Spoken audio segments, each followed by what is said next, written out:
जय गुरु जी to all जी। आप सबका दिल से स्वागत है द सिरेन माइंड परिवार की तरफ से। हम सब आपस में मिलकर एक बहुत ही खूबसूरत ज्ञानवर्धक, जिसको मैं विजडम का खजाना समझती हूँ, God talks with arjuna, Bhagavad Gita, हम उसके ऊपर स्वाध्याय कर रहे हैं। तो अभी तक हम लोगों ने इसके ऊपर 4 चैप्टर पूरे कर लिए हैं और आज हम अपना 5वां अध्याय, फ्रीडम थ्रू इनर रिनंसिएशन, हम उसको स्टार्ट करने लगे हैं। और बिफोर वी स्टार्ट, मैं बहुत दिल से I want to express my gratitude to my first gurus, my parents, Mahavatar Baba ji, Lahiri Mahasaya ji, Swami Shri Yukteswar ji, and my दोस्त एंड गुरु परमहंस योगानंद जी, और आप सभी के गुरुजनों को मेरा दिल से नमस्कार है। तो जो आज का ये अध्याय है, ये बहुत इंपॉर्टेंट है। अगर आप इसको समझेंगे, you will come to know कि you will be getting answers of your so many questions. क्योंकि हम भी जब आध्यात्मिकता में आते हैं ना, तो हमारी हालत भी वैसी होती है जैसी अर्जुन की बताई गई, और जिस तरीके से भगवान कृष्ण ने उनको रास्ता दिखाया। तो वो जो गाइडलाइन है वो हमारे लिए भी it's going to be very very important. तो सबसे पहले आई इनवाइट प्रियंका को कि प्रियंका आए यहाँ पे, और जो श्लोक है उन श्लोक को वो रीड करें। प्लीज प्रियंका जी। जय गुरु जी। ओम श्री परमात्मने नमः। अथ श्रीमद् भगवद गीता पंचमोऽध्याय संन्यास योगः।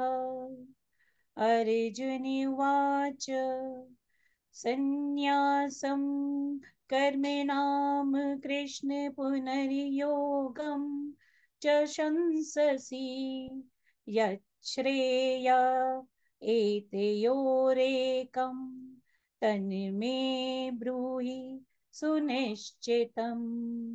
श्रीभगवान् उवाच संन्यासः कर्मयोगश्च निःश्रेयस्करावुभौ तयोस्तु कर्म संन्यासात् कर्मयोगो विशिष्यते। ज्ञेयः स नित्यसन्न्यासी यो न द्वेष्टि न काङ्क्षति। निर्द्वन्द्वो हि महाबाहो सुखं बन्धात् प्रममुच्यते। संन्यास्तु महाबाहो दुःखमाप्तु मयो गतः। योगयुक्तो मुनिर्ब्रह्मा न चिरेणाधिगच्छति। योगयुक्तो विशुद्धात्मा विचितात्मा जितेन्द्रिया सर्वभूतात्मभूतात्मा कुर्वन्नपि न लिप्यते। नैव किञ्चित् करोमीति युक्तो मन्येत तत्त्ववित्। पश्यन् शृण्वन् स्पृशन् जिघ्रन् शनन् गच्छन् स्वपन् श्वसन् प्रलपन् विसृजन् ग्रहानन् नुन्मिषन् इन्द्रियाणि इन्द्रियार्थेषु वर्तन्त इति धारयन्। जय गुरु जी। तो जय गुरु जी। प्रियंका, बहुत खूबसूरत, आपने बहुत अच्छे से श्लोक सुनाए, एक एक क्लैरिटी के साथ, एक एक साउंड को लेके। तो मेरे ख्याल से सभी को बहुत अच्छा लगा होगा। Thank you so much. So अब हम दोस्तों इन खूबसूरत श्लोकों का हम ना सिर्फ इनका अर्थ समझेंगे, गुरुजी ने हमें बहुत सिंपल तरीके से समझाया है कि हमारे को किस तरीके से अपने खुद के जीवन पे काम करना है। क्योंकि ये जो गॉड टॉक्स विद अर्जुना है, इसमें हमने ये समझा है कि ये जो युद्ध है, ये हमारे ही अंदर है। हमारी लड़ाई कहीं बाहर तो है ही नहीं। We don't have to fight with someone who is outsiders. ये खुद की फाइट है, अपने इनर की फाइट है। तो श्लोक नंबर पहले में हम ये समझने की कोशिश करते हैं कि जब हम ये निर्णय ले लेते हैं कि मुझे योगी बनना है, हु इज अ योगी, गुरु जी को हम बोलते हैं ग्रेट योगी। हम भी उन्हीं के कदमों पे चलने की कोशिश कर रहे हैं। It is not just about कि आप कितना मेडिटेशन करते हैं। The key is how deeply you apply all this wisdom in your day to day life. आप अपने रोजमर्रा के जीवन में जो ये विजडम होती है, आप इसको कैसे अप्लाई करते हैं। गुरु जी कहते हैं कि जब कोई एक योगी बनता है और शुरू शुरू में जब वो मेडिटेशन करना शुरू करता है, और ये हम सबके साथ भी हुआ होगा, तो पता है क्या होता है? बहुत अच्छा लगता है, बड़ा आनंद आता है। ऐसा लगता है कि पता नहीं मुझे कितने सालों के बाद ऐसे आनंद की प्राप्ति हो रही है। क्या होने लग जाता है, उसके अंदर एक भाव आना शुरू हो जाता है। हो सकता है कि हम सबके साथ भी ऐसा हुआ हो। And then we keep on poking ourselves, should I ever return to activity in the world? क्या मैं संसारिक जो एक्टिविटीज है, मैं उसमें क्या वापस जाऊंगा? ये प्रश्न क्यों आता है? क्योंकि हम तो बहुत आनंद लेने लग गए। किसमें आनंद लेने लग गए हैं? मेडिटेशन में। तो गुरु जी बताते हैं कि शुरू शुरू में जब हमारा ये प्यार जो है, ये रोमांस जो पहला अभी शुरू होता है मेडिटेशन के साथ, तो क्या होने लग जाता है कि हम ना एक तरफा हो जाते हैं। अब देखो दोस्तों, आपने भी ये देखा होगा, जब हम स्कूल कॉलेज में होते हैं, जब कोई हमारे नए नए फ्रेंड्स बनते हैं, तो हमें ऐसा लगता है दिन रात बस उन्हीं से बातें करें, उन्हीं के बारे में हम सोचते हैं, हमें बड़ा अच्छा लगता है। ऐसे ही अगर हमें किसी से प्यार हो जाता है, तो ऐसे लगता है बस यहीं से दुनिया शुरू है, यहीं पे दुनिया खत्म है, and we don't like to talk about anything else. शादी हो जाती है, जब बच्चे होते हैं, तो लगता है बस अब तो यही दुनिया है ना? ऐसा होता है। फिर धीरे धीरे हम रियलाइज करते हैं कि this is not the only task that I am suppose to do, और भी बड़े काम है, मुझे बैलेंस रख के जीवन में आगे बढ़ना। तो गुरुजी वो बताते हैं कि जब हम वन साइडेड हो जाते हैं, जब हम एक तरफा हो जाते हैं, तो ये जो ब्रह्मांड का नियम है, प्रकृति का नियम है, दैट इज कॉस्मिक लॉ, ये हमारे को कंपेल करता है, हमारे को मजबूर करता है कि भाई इस जीवन में आए हो, जीवन जीना है, तो इससे जुड़ी हुई जो भी आपकी दिनचर्या है, आपके काम है, वो आपको सारे करने हैं। जिस तरीके से, आप बताइए, क्या हम अपने माइंड को ये कमांड दे सकते हैं कि भाई तू सांस मत ले? क्या हम अपने दिल को ये बोल सकते हैं भाई तू धड़कना बंद कर दे? नहीं। इसी तरीके से हम ये डिसीजन अपने माइंड को नहीं बोल सकते कि you don't have to take actions, कि आपको एक्शंस नहीं लेने हैं। दुनिया में आए हैं तो कर्म कांड तो देखो हम सबको करने ही पड़ेंगे। गुरु जी बताते हैं कि कुछ बड़े ही एक्सेप्शनल केसेस होते हैं, मतलब कुछ लोग ऐसे होते हैं, कुछ योगी ऐसे होते हैं कि जिन्होंने अपने पास्ट एक्शंस जो करे होते हैं, जिसको हम कर्मा कहते हैं, उसकी जो रूट होती है, वो उन्होंने क्लियर करी होती है। मे बी वो लोग जो होंगे, वो शायद सिर्फ और सिर्फ क्या करेंगे, सिर्फ वो एक्टिविटीज करेंगे जो उनको डिवाइन डिविनिटी से और जोड़ती है। मतलब वो लोग they will be more into just meditation, पर शर्ते कि उन्होंने अपने पिछले जन्मों के जो कर्म कांड है, उनको रूट्स उनके जो है वो उन्होंने खत्म कर चुके अगर हैं, तो उनके साथ ऐसा होगा। फिर गुरुजी बताते हैं कि जो ग्रेट योगी होते हैं, तो हो सकता है कि वो बाहर की आउटवर्ड एक्टिविटीज में हमें नहीं दिख रहे हैं, इतना उसके अंदर परफॉर्म नहीं कर रहे हैं, लेकिन वो अंदर से इतने एक्टिव रहते हैं। वो क्या करते हैं? वो दूसरों को उनकी यात्रा में मदद करते हैं। वो उनको वैसी वाइब्रेशन देते हैं, उनको ऐसी गाइडेंस दे रही हैं, और वो लोगों को आगे अपनी यात्रा पूरी करने में मदद देते हैं।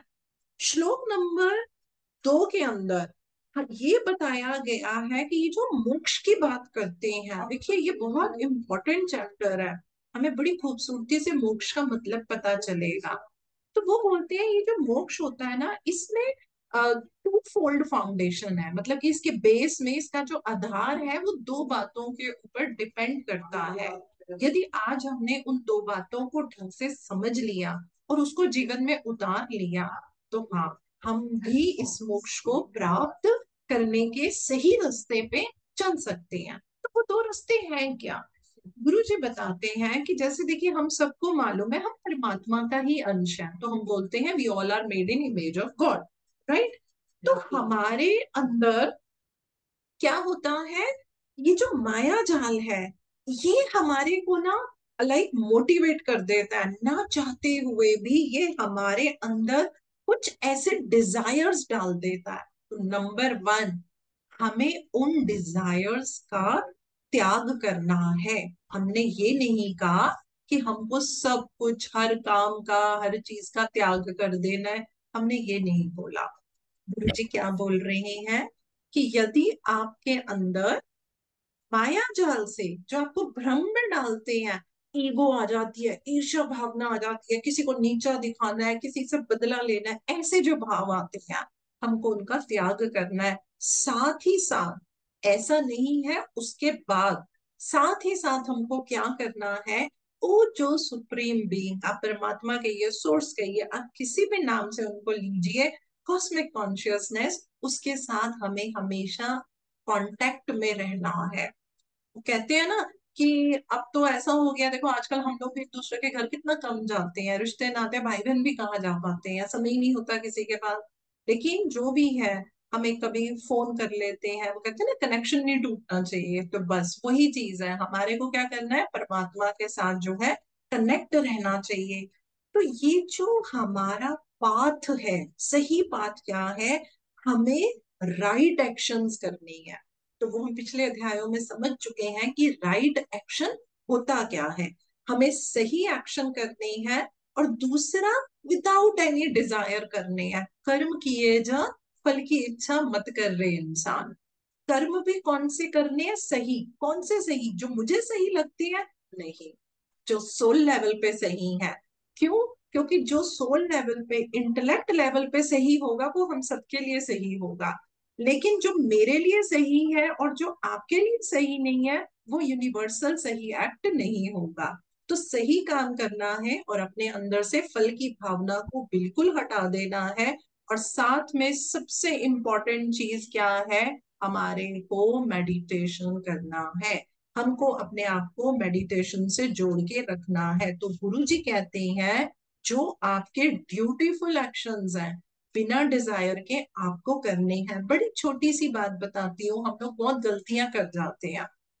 जैसे कि मान लीजिए, अब मैं एक मदर हूँ, मैं वाइफ हूँ, तो मेरे को मान लो, सभी को होता है, हमें घर में खाना बनाना पड़ता है, राइट? अब गर्मी है, अब खाना बनाते हुए हम बोले कि पता नहीं यार ये क्यों ऐसा है, मेरी लाइफ तो ऐसी है, पता नहीं हम लेडीज को ही ऐसे होता है, मुसीबत गर्मी में किचन में और खड़े होके खाना बनाना है, ये सब तो देखो एसी में बैठे हुए हैं, काम तो कर रहे हैं पता है, लेकिन उसमें भाव हमने क्या डाल दिया है, ये डिजायर डाल दिया। आप कहेंगे नहीं, डिजायर क्या, बिल्कुल डिजायर है कि वो एसी में बैठे हुए हैं और मैं नहीं बैठी हुई, मुझे गर्मी में खड़े होकर खाना बनाना पड़ता है। आई हैव सीन, कभी कभी लोग बोलते हैं, अरे जी क्या नौकरी, क्या बिजनेस, गधों की तरह लगे रहते हैं, सुबह जाते हैं शाम को आते हैं, कमाते हैं। अरे, तो कभी कभी मन में भाव आता है, अरे ये तो बीवी बच्चे तो पैसे उड़ाते हैं। So we need to become very mindful. What I am supposed to do, I have to do. जो मुझे करना है वो मुझे ही करना है, उसमें किसी फल की इच्छा नहीं रखनी। और साथ साथ परमात्मा के साथ अपने ध्यान को कभी दूर नहीं करना। ये सबसे बढ़िया तरीका है दोस्तों, जिससे ना सिर्फ हमें एक मौका मिलता है कि जो भी हमारे कर्मा है, देखिए हम सभी के कहीं ना कहीं कर्मा है जो हमें कुछ ना कुछ सेट ऑफ करना है, तभी तो हम ये शरीर लेकर आए हैं। ना सिर्फ हमारे वो धीरे धीरे सेट ऑफ होने शुरू होते हैं, हमारा जो माइंड होता है वो भी एक्सपेंड करता है, और हमारा जो हृदय है, जो हार्ट है, वो एक इनर जॉय की तरह धीरे धीरे जुड़ता रहता है। श्लोक नंबर 3 में बहुत अच्छे से बताया गया है कि हम लोग हमेशा देखिए डुअलिटी में रहते हैं। पता नहीं आज मेरा मूड अच्छा नहीं, अरे आज मेरा मूड बहुत अच्छा है, ऐसे करके हम बोलते हैं। हाय, पेन है, प्लेजर है, दुख सुख, तेरा मेरा, अच्छा बुरा, है ना? हम तो इसी के इर्द गिर्द घूमते रहते हैं। क्यों? क्योंकि हम लोग डुअलिटी में रहते हैं। डुअलिटी में कौन रहता है? जो बॉडी आइडेंटिफिकेशन पे होता है, जो हर बात को सिर्फ हम बॉडी लेवल पे देखते हैं। हम बोलते जरूर है I am not this body, I have this body, I am the soul, लेकिन अपने अंदर झांक के देखिए, क्या हम हर समय 24x7 इस भाव के साथ रह पाते हैं? क्या हम इस भाव के साथ अपनी ड्यूटीज को कर पाते हैं? और दोस्तों, यदि आप ऐसा करते हैं, तो ये जो हमारी बॉडी है, जो ये सेंसेस से जुड़ी हुई है, जो हम देखते हैं, सुनते हैं, बोलते हैं, वैसा भाव अपने अंदर करके हम इस डुअलिटी में पड़े रहते हैं, इस युद्ध में हमेशा रहते हैं। ये अच्छा हुआ, ये बुरा हुआ, ये तेरा, ये मेरा, अरे उसका ऐसा हो गया, मेरा क्यों नहीं हो रहा? राइट? तो हमें फिर करना क्या चाहिए? हमें करना क्या चाहिए? अब देखो, शरीर भी है, इंद्रियां भी है, माइंड भी है। हमें करना क्या है? इनको बंद कर दे? नहीं, वो तो हम कर ही नहीं सकते। इनको सही जगह पे लगाना है। माइंड को इस तरीके से ट्रांसम्यूट करें कि वो हमें बुद्धिमत्ता लेवल पे डिसीजन जो है हम ले, और हम अपने ध्यान और ज्ञान से और उन उसको अपनाने से अपने जीवन में हम अपनी चेतना का विस्तार करें। तो उसके लिए क्या करना पड़ेगा हमारे को? बड़ी सिंपल सी चीज है, तितिक्षा की अवस्था में रहना। तितिक्षा की अवस्था क्या होती है? आप एकदम जैसे इवन माइंडेडनेस रहना। हम अपने अंदर ये जो पेन है या प्लेजर है, ये तेरा है, मेरा है, एक से भाव में रहते हैं। मेरे बच्चे के 98% नंबर आ गए, वाह! मेरे बच्चे के 60 है, उसके 90% आए, मूड खराब हो गया, गुस्सा आना शुरू हो गया, यानी कि हम तितिक्षा की अवस्था में नहीं है। हम जब तक अपने डे टू डे लाइफ में इन ट्रेड्स को नहीं डालेंगे, यानी कि हम ये रोजमर्रा के युद्ध को नहीं जीतेंगे, और हम सोचें कि मैं सीधा मोक्ष को प्राप्त कर लेंगे, तो फिर देखिए, ये तो वही बात हुई ना, कि घर की सफाई कर रहे थे, अब मेहमान आ रहे थे, जो घर में गंद कूड़ा था वो हमने सोफे के नीचे ही छुपा दिया, और थोड़ा सा रूम स्प्रे कर दिया, तो क्या वाकई में घर की सफाई हो गई? मान लीजिए, वो जो घर में हमारा गेस्ट आया था, उसका मोबाइल ही नीचे गिर गया, और वो जैसे ही लेने के लिए नीचे झुका, उसने कहा, अरे बाबा रे, इनके तो देखो सोफों के नीचे कितना गंद पड़ा हुआ है। ये हम करते हैं। तो सिर्फ ध्यान और ज्ञान से नहीं होगा, हमारे को इस अवस्था में रहना चाहिए। गुरु जी कहते हैं, हमने ऐसा कभी भी नहीं कहा कि आप अपनी बॉडी को निग्लेक्ट कीजिए। इस बॉडी के बिना तो हम ना त्याग कर पाएंगे, ना मोक्ष को पाएंगे। इस बॉडी को कैसे इस्तेमाल करना है, इसके ऊपर जो हमारी इंद्रियां दी हैं, जो माइंड है, उसको मैं कहाँ इस्तेमाल करूंगी, दैट मैटर्स अ लॉट, और वो हमें मोक्ष की तरफ लेकर जाता है। श्लोक नंबर 6 और 7 में बड़े प्यार से गुरु जी ने ये चीज एक समझाई है, कि यदि आप अपने आप को त्याग की भावना में रखना चाहते हो, तो आप उसको तब तक नहीं रख पाओगे जब तक आप मेडिटेशनल एक्टिविटीज नहीं करोगे। ये सुनते ही हमें लगेगा, हाँ हाँ, मैं तो मेडिटेशन करती। मेडिटेशनल एक्टिविटीज, मेडिटेशन क्या है? ध्यान लगाना। ध्यान में करना क्या होता है? ध्यान में ध्यान तो लगाना है ना? सांसों पे ध्यान लगाइए, थर्ड आई पे लगाइए, कुछ भी कीजिए। This is what we do in dhyan. जो मेडिटेशनल एक्टिविटीज है, उसका मतलब मैं ये समझती हूँ, आप जो भी काम कर रहे हैं, ध्यान से कीजिए। जैसे हम बच्चों को कहते हैं, बेटा ध्यान से पढ़ते तो और नंबर आते, अरे बेटा ध्यान से कहीं हाथ मत कट जाए, ऐसे बोलते हैं ना। तो हमें भी हर काम ध्यान से करना है। ये स्वाध्याय बोलते हुए मुझे ध्यान रखना है, मुझे प्रेजेंट मोमेंट में रहना है, जो संस्कृत बोलेंगे उनको ध्यान रखना है, और जो सुन रहे हैं उनको ध्यान से सुनना है। नहीं तो समय बीत जाएगा, जो हमें इसमें से लेना है, या जो हमें डिलीवर करना है, या जो हमें आपस में शेयर करना है, समझना है, वो हम नहीं कर पाएंगे। This is all about doing your activities eight meditational level. गुरु जी कहते हैं, सिर्फ आप ज्ञान की ही अग्नि से, जो भी हमारे अंदर इग्नोरेंस होती है, हम उसको जला सकते हैं। ज्ञान की अग्नि से जब आप हमें विजडम मिलती है, हम उस विजडम को जीवन में अपनाने लग जाते हैं। शुरू में हल्की सी दिक्कत आती है, लेकिन धीरे धीरे if you keep on doing, if you keep on doing, at the end of the day you realise, अरे वाकई में कितना आसान था। शुरू में मुश्किल होती है, लेकिन धीरे धीरे वो चीज हमारे को बहुत अच्छी लगने लग जाती है और हम सोल परसेप्शन के ऊपर चले जाते हैं। श्लोक नंबर 8 और 9 में गुरु जी ने बड़ी अच्छी चीज समझाई है, बड़े प्यार से। गुरु जी कहते हैं कि जो एक योगी होता है उसको अपना एक संगम बना के रखना होता है। किसके साथ? परमात्मा के साथ। परमात्मा के साथ संगत सिर्फ मंदिर में या सिर्फ मेडिटेशन के समय, या हम बहुत खुश हैं या बहुत दुखी हैं, तब का होना चाहिए।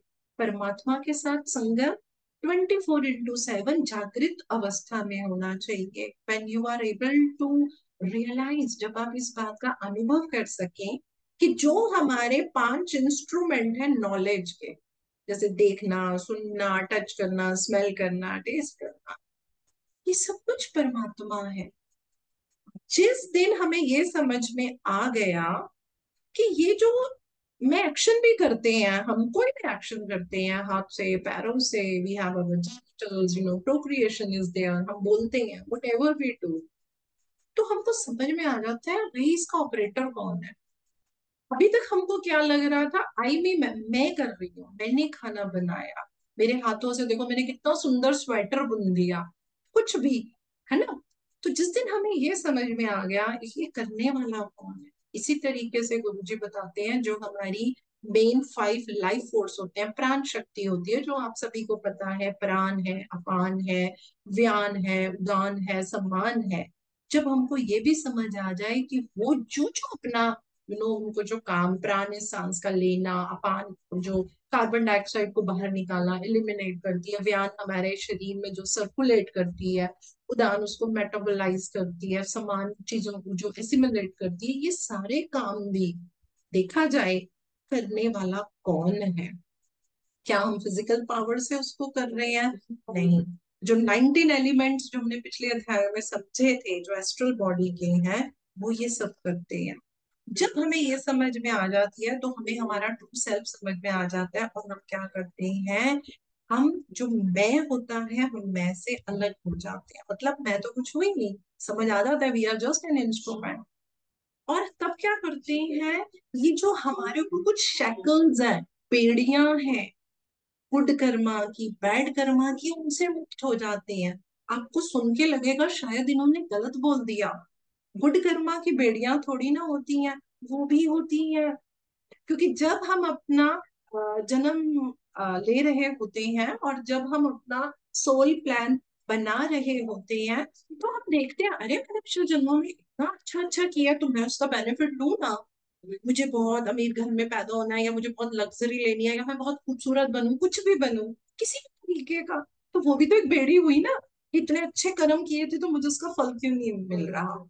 तो जब हम इन सब से मुक्त हो जाते हैं, जब हम कोई भी काम कर रहे हैं, खा रहे हैं, पी रहे हैं, हंस रहे हैं, इवन नहीं कपड़े धो रहे हैं, कुछ भी कर रहे हैं, और जब मन में ये भाव आता है कि सब कुछ परमात्मा के लिए, सब कुछ परमात्मा के लिए, तो क्या होने लग जाता है, हमारे अंदर जॉय हो जाता है। और ये एक बात मैं हमेशा कहती हूँ, जो हो गया सो हो गया, जो पास्ट में कर लिया उसको छोड़ो।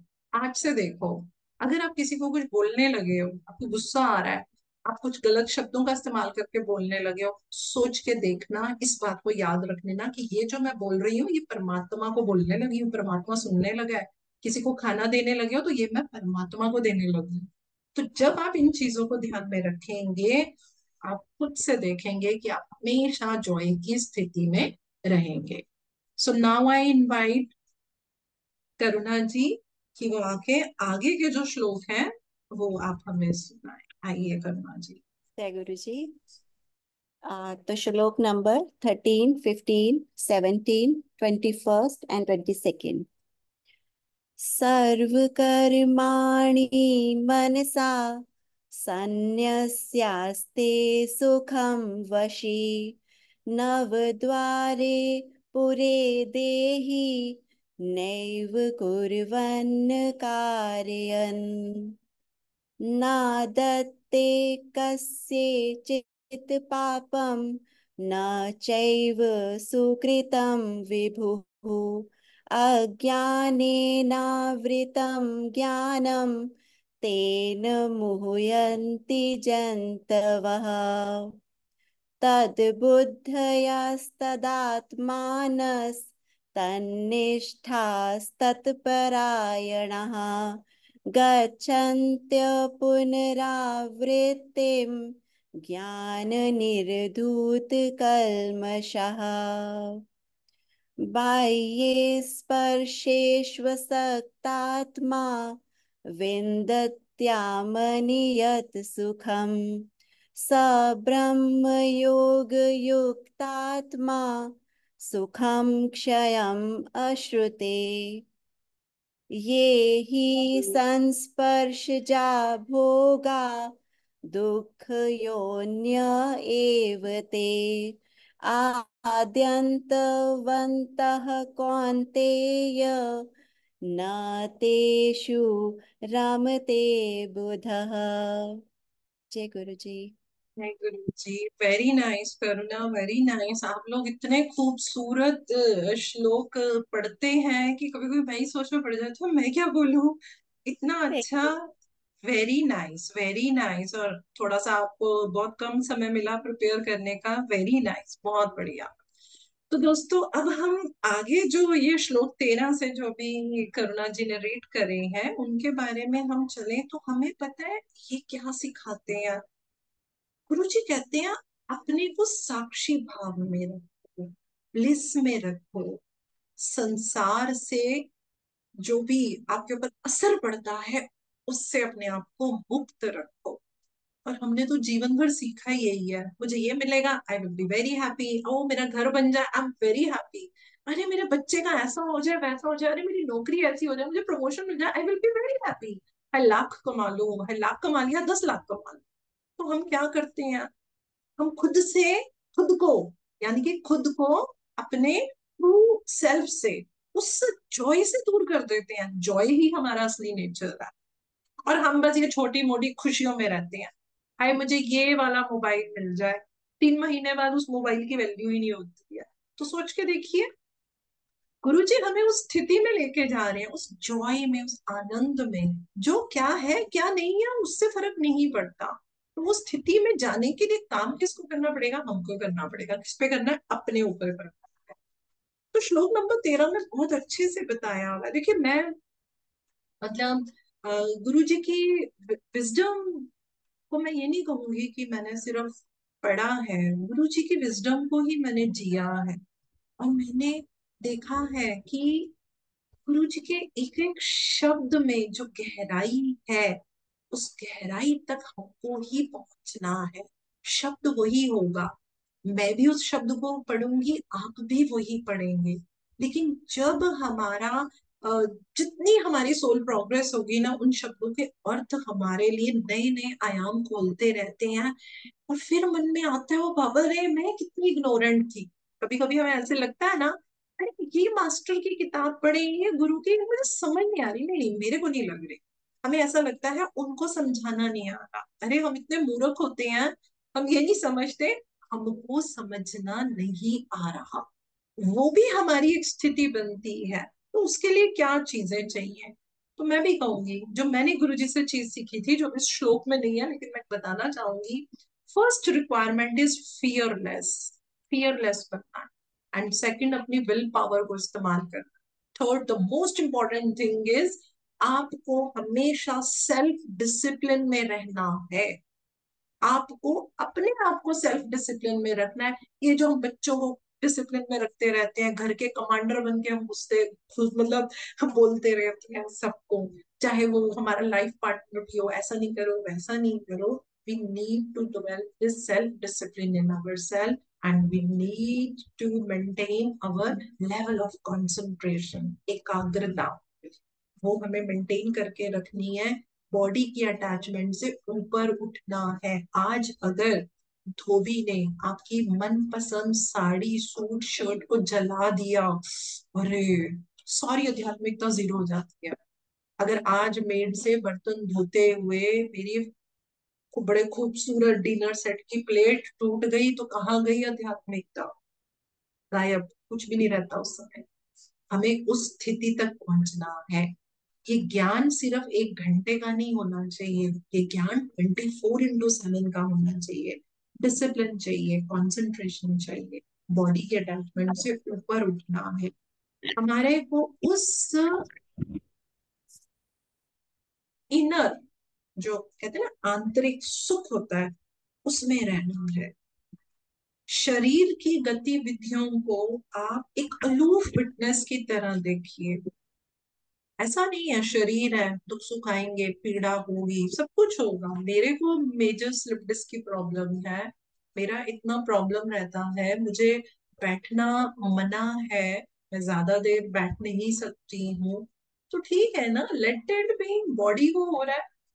अब ध्यान किस पे लगाना है? अपनी आत्मा पे लगाना है। ऐसा नहीं है कि बॉडी का ध्यान नहीं रखना, बिल्कुल रखना है, लेकिन उसको एक विटनेस की तरह देखिए, एक विटनेस की तरह देखिए। और जो ये हमारे 9 गेट्स होते हैं, आप सभी को पता होगा, दो हमारी आंखें हैं, दो नाक है, ये दो हमारे नॉस्ट्रिल हैं, एक्सक्रीशन के 2 ऑर्गन्स हैं, प्रोक्रिएशन के हैं, माउथ के हैं। ये जो 9 गेट्स जो हमारे होते हैं, ये एक सिटी है। अब देखिए, अपने एरिया में भी, हमारे यहाँ भी एरिया में क्या होता है कि रात को वो बैरियर्स लगा देते हैं, तो 12 बजे मेरे कोई एंट्री नहीं कर सकता, इतने क्वेश्चन आंसर होंगे, पूछा जाएगा तब एंट्री मिलती है। तो हम एक अपने एरिया के ऊपर इतना ध्यान रखते हैं। और ये जो पूरा परमात्मा का साम्राज्य लेके घूम रहे हैं, जिसमें कि उम्मीद तो है मोक्ष की, लेकिन इन द्वारों से कोई भी आ रहा है, कोई भी एंट्री मार रहा है। अरे ऐसा देख लिया, अरे नेगेटिव विचार आ गया, ऐसा सुन लिया, बड़ा गुस्सा आ गया, अरे मेड ने ये काम अच्छा नहीं किया, हमारा टेम्परेचर ही एकदम खराब हो जाता है। सोच के देखिए, हम अपने इस शरीर में, इस राज्य के अंदर सभी को, कोई भी कैसे भी आ रहा है, हम वो आने दे रहे हैं। लेकिन जो योगी होता है, योगी, गुरुजी कहते हैं, yogi is like a retired king. वो एक रिटायर्ड किंग की तरह होता है। और जो भी उसके सब्जेक्ट्स होते हैं, मतलब कि जो उसकी सेना में जो उसके साथ होते हैं, आपके बॉडी सेल है, आपकी इंद्रियां हैं, आपके विचार है, आपके इमोशंस हैं, वो उनको कौन गाइड करती है?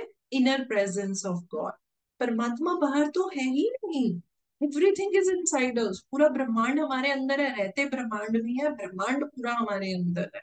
इस स्थिति तक पहुंचना है तो परमात्मा गाइड करता है, ना कि हमारे को ईगो गाइड करती है। अब अगर हम एक साधारण मनुष्यों की बात करें, जो हम सब हैं, तो वो कभी कभी हमारे को लगता है, अरे ऐसी स्थिति में हम कैसे आ सकते हैं, आपको देखे मक्खी थोड़ी ना निगली जाएगी, ऐसे ऐसे करके हमारे अंदर बड़े विचार आएंगे। तो हमको क्या करना है? आपको शरीर को किस पर्पस पे इस्तेमाल कर रहे हैं? आपके शरीर में कुछ भी, जो भी है, देखिए अब आए हैं तो हो सकता है हम अपने कुछ कर्म अपने शरीर में कोई दुख के रूप में काट रहे हो। हमने कहा होगा कि ये करना है, लेकिन मुझे किसी पे नेगेटिव नहीं करना, मुझे उसको अपने शरीर पे काट लेना, या वट एवर जो भी है। तो हमें क्या करना है? जब हमारे अंदर ये भाव आ जाए, करने वाला मैं नहीं, करने वाला मैं नहीं हूँ, करने वाला वो परमात्मा है, वो एक अकेला है सब कुछ करने के लिए। तो हर एक्शन से जो आप एक फल की अभिलाषा रखते हैं, you will be out of that. आपके अंदर से वो फल की अभिलाषा जो है वो पूरी तरीके से खत्म हो जाएगी। अब आपको किसी भी तरीके से फल की इच्छा आपके अंदर नहीं रहेगी, और वो जो योगी होता है, वो अपने आप को बड़ी, कहते हैं ना, एक उच्च स्थिति तक अपने आप को ले जाता है। संतोष जी, आप थोड़ा सा अपने आप को म्यूट रखिए प्लीज, बार बार बहुत डिस्टरबेंस हो रही है, प्लीज, काइंड रिक्वेस्ट है मेरी आपसे। अब हम श्लोक नंबर 15 में ये समझने की कोशिश करते हैं कि जो हम बोलते हैं गुड, या हम जो बोलते हैं इविल, उनका क्या रिलेशन है सोल के साथ, जो हम ऐसी बात करते हैं। जो हमारी आत्मा है उसकी स्थिति क्या है? हम सबको पता है, Sat Chit Anand, ever existing, ever consciousness, ever new bliss, that is Sachchidananda. और इसको कोई भी खराब नहीं कर सकता। इस लाइन को ध्यान से सुनिए, इसको कोई भी खराब नहीं कर सकता। किसी भी तरीके का डिल्यूजन, माया जाल, भ्रम इसको खराब नहीं कर सकता। साइकोलॉजी की थेरेपी में मैं हमेशा एक बात बोलती हूँ, doing can be wrong, being can never be wrong. आपने जो काम किया वो गलत हो सकता है, इंसान गलत नहीं हो सकता। क्योंकि इंसान तो परमात्मा का ही स्वरूप है ना। इसको आप यूं समझने की कोशिश कीजिए कि जो एक सांप होता है, एक जो सांप होता है, उसके अंदर कितना जहर है ना, कितना जहर है उसी के अंदर है ना। क्या वो उसको ऊपर कोई नुकसान पहुंचाता है? सोच के देखना, नहीं पहुंचाता। इसी तरीके से अगर हम जो आत्मा है, शरीर है, अगर हमारी आत्मा ने किसी भी उसमें किसी डिल्यूजन की वजह से अगर उसने इस सत चित आनंद की स्थिति को खो दिया है, इट डज नॉट मीन कि इसने उस पर असर कर ली है। सांप अपने ही अंदर जहर को रखता है, लेकिन वो उसका नुकसान नहीं करता है। लेकिन वही सांप जब किसी को डसता है, तो दोस्तों क्या होता है, उस इंसान के अंदर जो जहर है वो फैल जाता है, उसकी मृत्यु हो जाती है। ऐसे ही होता है ना। इसी तरीके से जो हमारा ये जो मोर्टल, ये जो नश्वर शरीर है, इसके ऊपर किसका एफ्लिक्शन आता है? माया जाल का।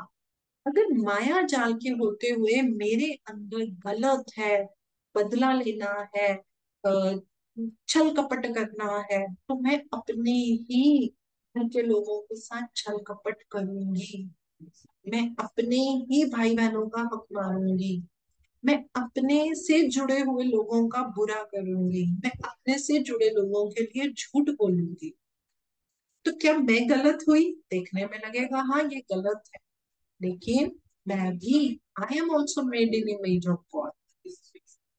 तो धीरे धीरे जब हमें इस बात की समझ आती है, हम अपने आप को भ्रम से दूर कर पाते हैं। सिर्फ यही तो करना है। हमारी आत्मा के ऊपर हमने उस भ्रम से, डिल्यूजन से लेयर्स जमाई हुई है, जब उनको हटा दिया तो आ गए ना हम अपने सच्चित आनंद के रूप के ऊपर। और इसके लिए सबसे बड़ी चीज जो मैंने आपको बोली है, हम सबके पास फ्री विल है। हमें अपनी फ्री विल को इस्तेमाल करना चाहिए। जब हम अपनी फ्री विल को इस्तेमाल करेंगे तो हम क्या होंगे, कोई कितना भी इविल हो वो भी एटर्नल गुडनेस के ऊपर जा सकता है, और वो भी से क्या कहते हैं, सत्य चित्त आनंद की जो स्थिति है वो इस स्थिति को पा सकता है। श्लोक नंबर 17 में बड़े अच्छे से ये चीज गुरुजी ने बताई है कि वो डिवोटी, वो साधक जो अपनी डिस्क्रिमिनेटिव एबिलिटीज को यूज करता है। डिस्क्रिमिनेटिव एबिलिटी क्या है? बुद्धिमत्ता को। बुद्धिमत्ता क्या होती है? जब आप सोल लेवल से डिसीजन लेते हो, और सोल क्या है? वो परमात्मा का प्योर रूप है, और उसकी स्थिति कैसी है? सत्य चित्तानंद। आप गुस्से में नहीं, आप इमोशनल होकर डिसीजन नहीं ले रहे। जब आप डिस्क्रिमिनेटिव वे से डिसीजन लेते हो तो आपके ऊपर डिल्यूजन हावी नहीं हो रहा, आप भ्रम में नहीं जी रहे, आप माया जाल में नहीं फंस रहे हो। आप क्या करते हो? पिछले काफी सेक्शन में मैंने क्लियर किया था कि जैसे हम कोई मूवी देखते हैं तो कभी कभी मूवी देख के कोई रोने लगता है, बड़ा भावुक हो जाता है, किसी को गुस्सा आने लगता है, तो उसका दोस्त उसको कहता है अरे पीछे देख, वो देख प्रोजेक्टर से लाइट आ रही है। तो वो लाइट के थ्रू ये शेडोज हैं जो आप देख रहे हो, दे आर नॉट रियल। इसी तरीके से जब हम ये समझ लेते हैं, हम भी क्या कर रहे हैं, उस कॉस्मिक लाइट, और ये जो डिल्यूजन है ये क्या, वो शैडो ही तो है। तो हमको किस पे ध्यान देना है? वो कॉस्मिक लाइट पे, उस प्रकाश पे, ना कि शैडोज पे जो ये हो रहा है। और अगर हम ऐसा कर पाते हैं तो बिल्कुल दोस्तों, हम अपने आप को हमेशा सच्चित आनंद की स्थिति में रख पाते हैं। श्लोक नंबर 21 और 22 में बड़ी खूबसूरती से ये बताया कि किस तरीके से ये जो इंद्रियों से हम उनके जाल में रहते हैं, हाउ टू ओवरकम दैट। तो देखिए एक बड़ी अच्छी चीज गुरुजी बताते हैं। गुरुजी कहते हैं योगी पता है क्या सीखता है? टू कंट्रोल हिज चित्ता। यहाँ पे मैं थोड़ा क्लियर करना चाहूंगी। इंग्लिश में CHITTA, उसको हम बोलेंगे तो चिता बोलना पड़ेगा मुझे, और अगर हिंदी में बोलूंगी तो वो चित होगा, जिसमें ता के नीचे वो ऐसे हलंत नहीं लगा होता, चित्त बोलते हैं। तो चित्त का मतलब क्या होता है? मेरी फिजिकल कॉन्शियसनेस। और जो हम चित्त बोलते हैं, CHIT, यानी कि मैं हिंदी में लिखूं तो त के नीचे ऐसे जो उसकी लेग्स में ऐसे वो हलंत लगाते हैं वो लगा होगा, उसका मतलब होता है प्योर कॉन्शियसनेस। तो मैं यहाँ पे बात कर रही हूँ चिता, CHITTA की। तो योगी है वो ये सीखता है कि मुझे किस तरीके से ये बॉडी लेवल की चेतना को कंट्रोल करना है। और वो क्या कर पाता है, अब देखिए ये चीजें कंट्रोल करना है पहली चीज। दूसरी चीज हम क्या सीखेंगे कि मुझे अपनी अटेंशन को डिटैच करना है आउटर वर्ल्ड से, जो हम सारा दिन उसी में रखते हैं, है ना। पहला तो ये हो गया कि मुझे अपने चित्ता को कंट्रोल करना है। दूसरा क्या हो गया, ये जो आउटर वर्ल्ड के साथ मैं जुड़ के रहती हूँ, मुझे उससे दूर करना है और हमेशा सत चित आनंद की स्थिति में रहना है। वो तब होगा जब आप अपने आप को परमात्मा के साथ योग में रखते हैं। और श्लोक नंबर 22 बड़े प्यार से बताता है।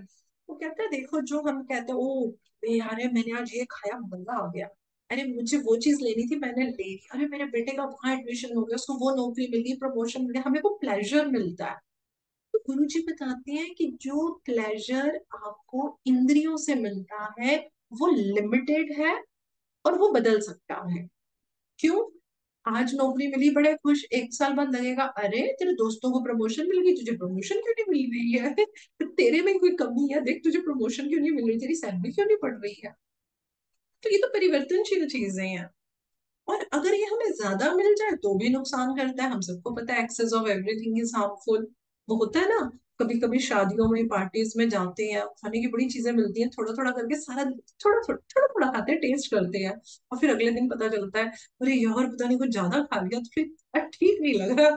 उस समय हमने कुछ ज्यादा ही खा लिया, उस समय अच्छा लग रहा था, एंजॉय कर रहे थे, खा लिया। तो वो ये बता रहे हैं कि ना अति अच्छी है और ना सेंसेस के साथ जुड़ के रहना अच्छा है। आप पहचानो आपको क्या चाहिए, आपको प्लेजर चाहिए कि आपको आनंद चाहिए, आपको जॉय चाहिए, आपको ब्लिस चाहिए, जो आपकी असली चीजें हैं। तो जैसे मान लीजिए एक पर्सन होता है, वो कहता है मुझे ना बड़ा पैसा कमाना है, वो कहता है दुनिया इधर की उधर हो जाए, दिस वे और दैट वे, मुझे तो पैसा कमाना है भाई। माल है तो ताल है, पैसे से सब कुछ खरीद सकते हैं। अब वो क्या करता है, उसको बड़ी बड़ी चिंता, बिजनेस कर रहा है, एंजाइटी, बड़ा सफल हो जाता है, बहुत पैसा कमाता है, बड़ा पैसा कमा लेता है वो। उसके घर में हर luxury, you name it and you get it, मतलब दुनिया की कोई चीज ऐसी नहीं होती जो उसके घर में नहीं होती है। अब थोड़े टाइम बाद क्या होता है, जो उसके जो लोग उससे राइवल रखते हैं, दुश्मनी सी मन में रखते हैं, और वो पूरी कोशिश करते हैं भाई कुछ ऐसा करें इसका पैसा, ये कॉन्ट्रैक्ट इसको मत मिले, इसके गोडाउन में आग लगवा देते हैं। अब वो ऐसी ऐसी चीजें होने लगती है, उसकी और टेंशन बढ़ जाती है, और टेंशन बढ़ जाती है, वो और परेशान हो जाता है। तो यार मैं अब क्या करूं, मैं ये क्या करूं, मैं वो क्या करूं, तो हमें क्या पता चला। और ये करते करते वो ओल्ड हो जाता है, बच्चे अपना सेट होके चले जाते हैं, एंड दैट टाइम ही realise with my money I can not buy my youth and health. ना मैं अपनी वो बीता समय पा सकता हूँ और ना ही मैं पैसे को पा सकता हूँ। तो जो योगी होते हैं, हम सब योगी, हम योगी ही बन रहे हैं, तो उनकी सुपीरियर क्वालिटी क्या होती है, वो डिवाइन जॉय में अपने आप को जोड़ के रखते हैं as compare to sense joy से। तभी हम उस उच्च स्थिति को जो है वो हम पा सकते हैं। So now Sonia has come. Yes, ma'am. Sonia एक मिनट हैंड रेस करना। Uh, हाँ हाँ, रहने दो रहने दो, हो गया हो गया हो गया हो गया, सोनिया रहने दो।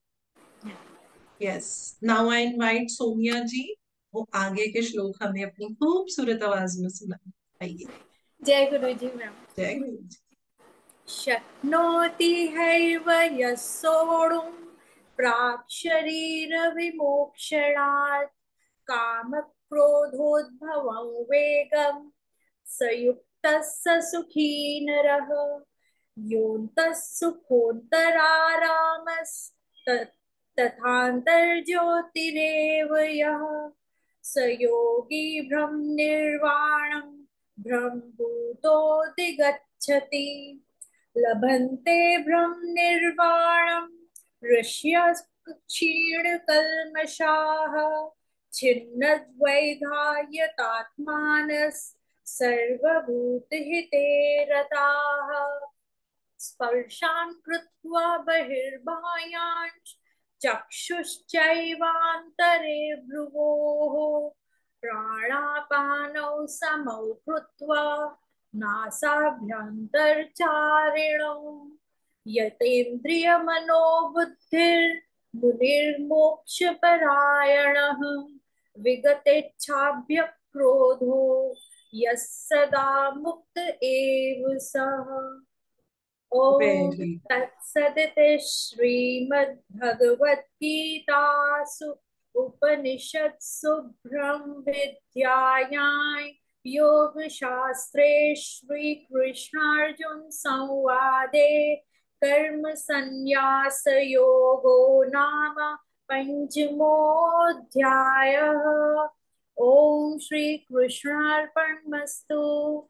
Thank you. Very nice Sonia ji, very nice. और मुझे इतना अच्छा लगा है क्योंकि इस अध्याय के श्लोक मुझे तो देखने में बहुत ही मुश्किल लग रहे थे, लेकिन मैं वननेस कॉन्सेप्ट में रहूंगी तो मैं ये कहूंगी आपने पढ़ा मैंने पढ़ा एक ही बात है। तो बहुत अच्छे से आज आप तीनों ने बहुत अच्छे से, रियली बहुत अच्छा लगा। Thank you so much, thank you so much ji. दोस्तों अब हम आखिरी श्लोकों के अर्थ को समझने की कोशिश करें तो आज हमारा पूरा अध्याय 5 जो है ये कंप्लीट हुआ है।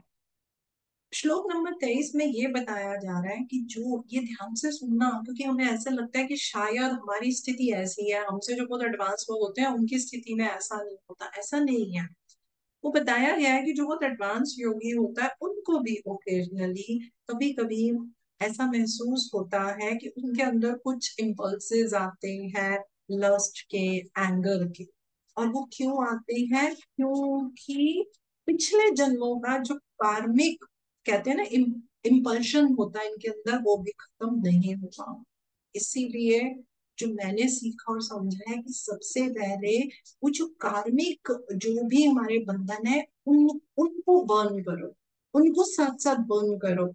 किसी भी तरीके का कर्म क्रिएट नहीं करना है। मैं कब से विजडम को लेती हूँ और कितना स्ट्रगल मुझे रहा था जब 3 साल पहले गुरुजी ने मुझे इसको प्रैक्टिकल करने के लिए बोला कि आपको गुड कर्म भी क्रिएट नहीं करना। उस समय मुझे समझ में आ रहा था कि अरे हमें लगता है, लेकिन जब चीजों को प्रैक्टिकल अप्लाई करने पे आते हैं तो हम हमें लगता है, नहीं मैं ये ऐसे कैसे करूं, है ना।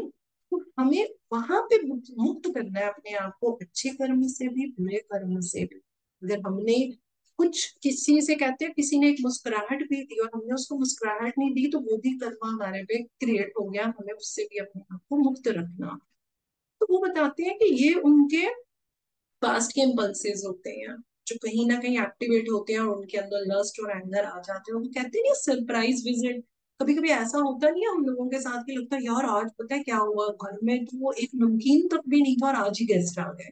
और वो टाइम ऐसा था कि मेरे आसपास की दुकानें बंद थी, चलो अब तो फिर भी ऑनलाइन है हम मंगवा लेते हैं, है ना। तो उसी समय हमें ऑर्डर करना पड़ता है। इसी तरीके से ये जो भाव होते हैं ना हमारे पिछले कर्मों के कि हम बहुत अच्छा अच्छा करें, अचानक से भाई ये कहाँ से आ गया, ये बिन बुलाए ये मेरा रिश्तेदार कहाँ से आ गया।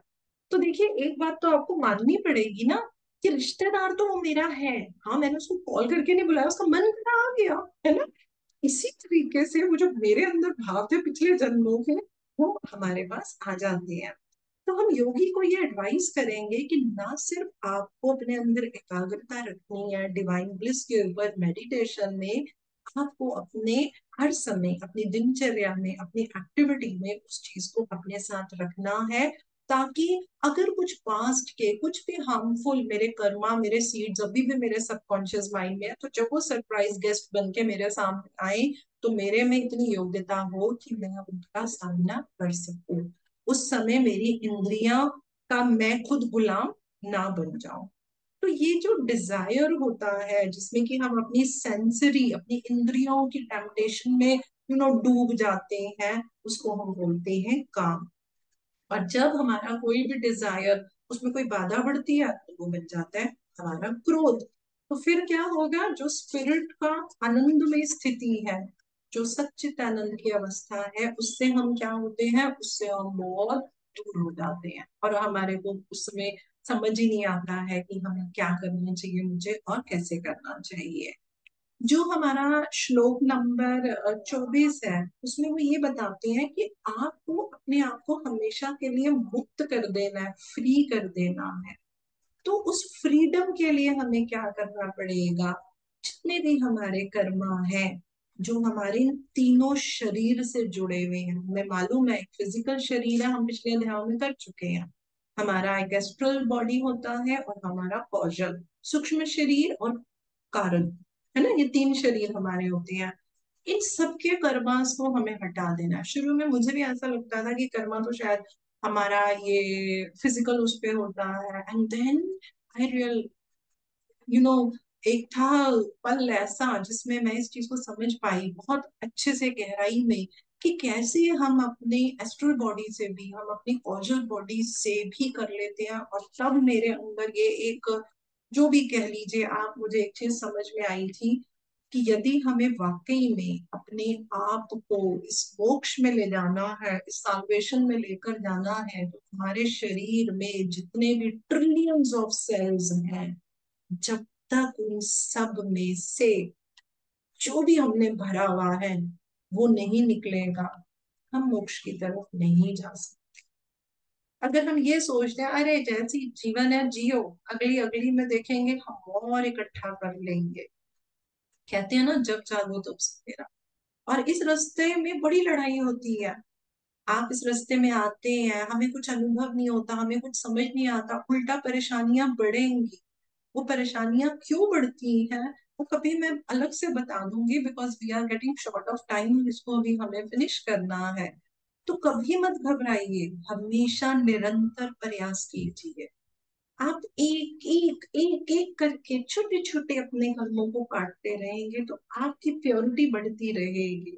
आप अलग एक आनंद की स्थिति में रहेंगे। बॉडी में क्या हो रहा है वो मायने ही नहीं रखेगा, क्योंकि जो होगा वो यहाँ होगा, जो सच्चित आनंद यहाँ मिलेगा उसका तो कोई कंपैरिजन ही नहीं है। तो इसमें हम ये देखते हैं कि ना सिर्फ हमें अपने आप को सेंसेस एंड पल्सेस से दूर रखना है, अपने माइंड को स्ट्रेंथन बनाना है कि वो सेंसेस पे ना जाए, वो बुद्धिमत्ता पे जाए। हमें अपने आप को परमात्मा के साथ जोड़ना है और हमें उस ब्लिसफुल समाधि की अवस्था में जाना है। ये समाधि का अर्थ वो नहीं होता कि हमने समाधि ले ली। समाधि यहाँ पे हम ले रहे हैं ये जो हमारी इतनी संसारिक गतिविधियों में जो जुड़े हुए हैं, जो अपने सेंसेस के साथ जुड़े हुए हैं, और हम अपना जो ध्यान है ये संसार की जो भी तेरा मेरा अच्छा बुरा, हम उससे अपने आप को जो है बड़े प्यार से हम दूर कर पाते हैं। श्लोक नंबर 25 में हम ये समझते हैं कि अपने आप को फ्री करना है हर तरीके के कर्मा से, हर तरीके के डिल्यूजन से, हर तरीके के कंफ्यूजन से। बिल्कुल ये हमारे को करना है। अगर हम ये नहीं करेंगे तो हम इस साइकिल में लिपटे रहेंगे। आए थे कुछ कर्म कम करने के लिए, जाएंगे और ज्यादा कर्म अपने साथ लेकर, और ये साइकिल चलता रहेगा चलता रहेगा। तो देखिए गुरुजी बताते हैं कि साधारण भाषा में ये जो ऋषि होते हैं, ऋषिज, उनको भी उन्होंने तीन तरह से बताया है। बड़ा खूबसूरत लगता है मुझे समझने में हमेशा। तो आज मैं आप सब लोगों के साथ ये समझ रही हूँ दोबारा। वो बोलते हैं कि जो ऋषिज होते हैं ना, ये तीन तरह की एडवांस सोल्स होती है। एक होता है ट्रू ऋषि, जिसको कि हम देव ऋषिज बोलते हैं। और एक होते हैं वो साधु जो परमात्मा को जानते हैं, लेकिन अभी वो पूरी तरह से उनका लिबरेशन नहीं हुआ है, कि हम ब्रह्म ऋषि बोलते हैं। और फिर वो संत आते हैं जिन्होंने कुछ स्पिरिचुअल चीजें हासिल कर ली हैं, वो स्पिरिचुअल प्रैक्टिस भी कर रहे हैं, उनमें ऋषियों की तरह के गुण हैं, और वो इस रास्ते पे अभी आगे चल रहे हैं, तो उनको हम बोलते हैं राज ऋषि, जो इसमें बताया गया है गीता के 25वें श्लोक में। हम वो बात कर रहे हैं। योगी कौन होता है? योगी वो होता है जो सेल्फ रियलाइजेशन या गॉड रियलाइजेशन करता है। तो हमने गुरु जी से क्या सीखा है? ने गुरु जी से योगी बनना सीखा है। हमने सीखा है कि किस तरीके से हम गॉड रियलाइजेशन कर सकते हैं। स्वामी कौन होते हैं? स्वामी वो होते हैं जो सेलिबेसी, जिसको कि क्या बोलते हैं, ब्रह्मचार्य, जो उसका पालन करते हैं। तो हमारे अंदर यदि एक हंगर है परमात्मा को जानने की, सही वे में, स्पिरिचुअल वे में, और यदि हम डिटर्मिनिस्टिक हैं, तो yes, we all can be a yogi. हम सेल्फ रियलाइजेशन को बड़े प्यार से पा सकते हैं। जो श्लोक नंबर 27 और 28 है, उसमें बहुत कुछ गहन बातें बताई गई हैं। मैं उसको बहुत सिंपल रख के करूंगी ताकि हम सब उसको समझ पाए।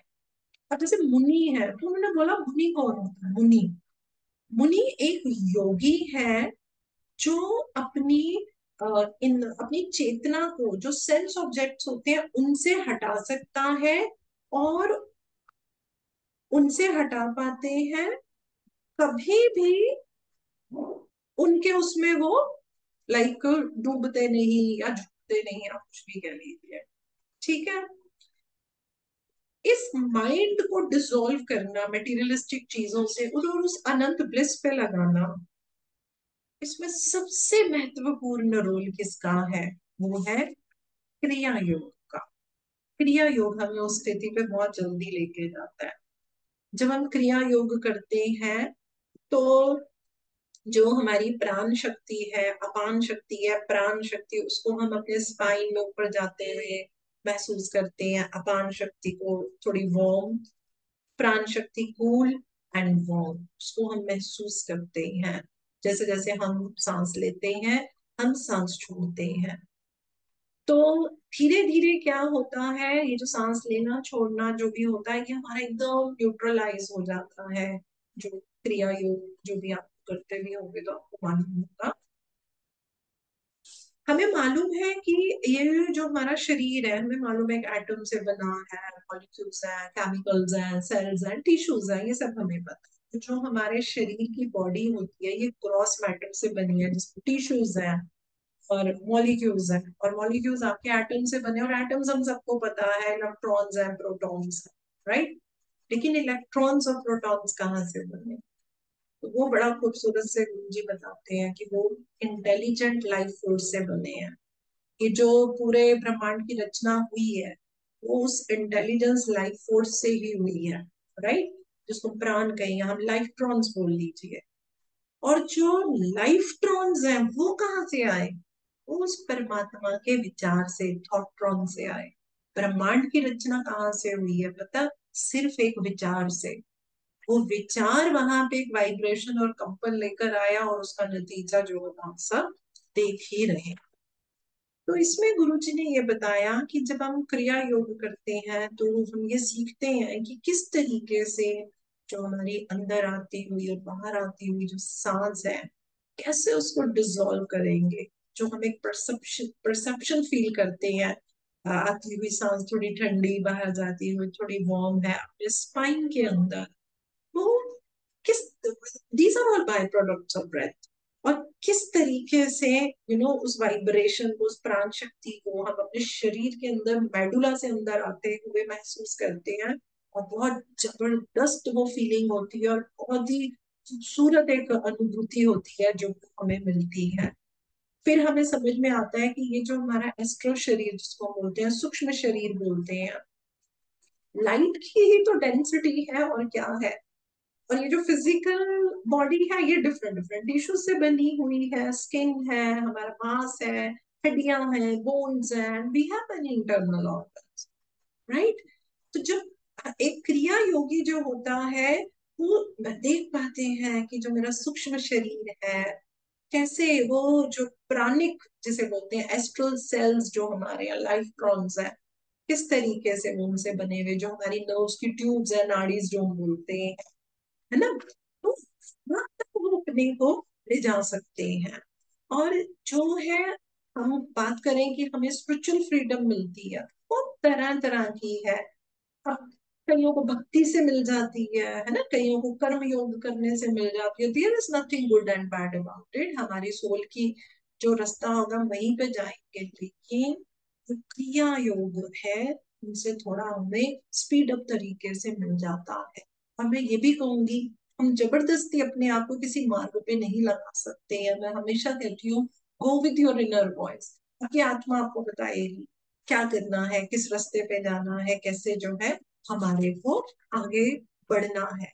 तो कोई भी पर्सन जब वो अपने आप को क्रिया योग से या किसी भी तरीके से, मैं कहूंगी, अपने आप को परमात्मा के साथ जोड़ पाता है, जब उसको जोड़ पाता है और वो जब उसको स्थिति मिल जाती है, तब गुरु जी बताते हैं कि वो पर्सन एज ए ऋषि भी जो काम कर सकता है। जो बताया गया है मैं वही आपको बता रही हूँ। तो फिर ऋषि कौन बना? कि जिसको लिबरेशन मिली, पहले मुनि बन गए। इस बात को समझना, पहले मुनि बन के उसको लिबरेशन मिली, फिर वो ऋषि बनते हैं। और फिर वो जो है मतलब दूसरों के लिए भी मदद करते हैं और एक एग्जाम्पल भी बन के वो खड़े होते हैं। तो इसी के साथ दोस्तों, हम आज का अपना ये प्यारा सा सेशन जो है वो हम यहीं पे समाप्त करते हैं। और नेक्स्ट सेशन में फिर आप सबसे मिलेंगे। जय गुरु जी टू ऑल जी।